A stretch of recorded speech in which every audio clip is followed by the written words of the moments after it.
현행 제도상 재해보험에 가입한 농가는 보험금 외에 정부가 지급하는 복구지원금은 받을 수 없는데요.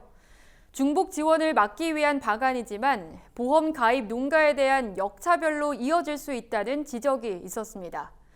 국회에서 이 같은 부작용을 최소화하는 법 개정을 추진하고 있는데요.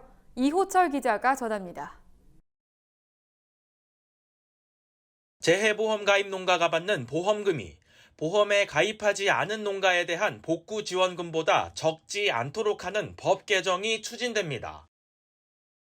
정희용 국민의힘 의원은 이 같은 내용을 골자로 한 농어업 재해대책법 개정안을 최근 대표 발의했습니다. 개정안에는 농가가 받는 재해보험금이 재해복구지원금보다 적을 때 국가와 지방자치단체가 그 차액을 지원할 수 있도록 하는 내용이 담겼습니다. 최근 봄철 이상저온에 따른 농작물 저온 피해 규모는 8일 기준 약 10,000헥타르에 이르는 것으로 조사됐습니다. 또 이상기후로 인한 가뭄과 집중호우 등의 자연재해는 연중화돼 농가 피해가 날이 갈수록 확대되고 있습니다. 이처럼 자연재해로 농업에 피해가 발생했을 때 정부는 농어업 재해대책법 등 관련법에 따라 농가에 재해복구비를 지원하고 있습니다.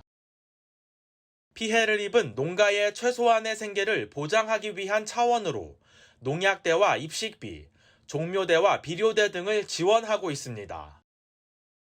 다만 재해보험에 가입해 보험금을 수령한 농가에는 이 같은 재해복구비를 지원하지 않고 있습니다. 지원금의 이중지급 문제를 방지하기 위해서입니다. 하지만 최근 재해복구비의 지원 단가가 인상되면서 재해보험에 가입한 농가가 보험에 가입하지 않은 농가보다 더 적은 보상을 받을 가능성이 커졌습니다. 이에 재해보험 가입 농가에 대한 역차별이 발생할 수 있는 데다 농민들의 재해보험 가입 확대에도 부정적인 영향을 줄 수 있다는 우려가 이어지고 있습니다. 이에 개정안은 농어업 재해보험법과 풍수해보험법 등에 따라 농가에 지급하는 보험금이 재해복구비보다 적은 경우 그 차액을 정부가 지원할 수 있는 근거를 마련했습니다. 같은 재해에 대해 무상고객이 받는 재해복구비가 유상고객이 받는 재해보험금보다 많은 상황을 방지하기 위해서입니다.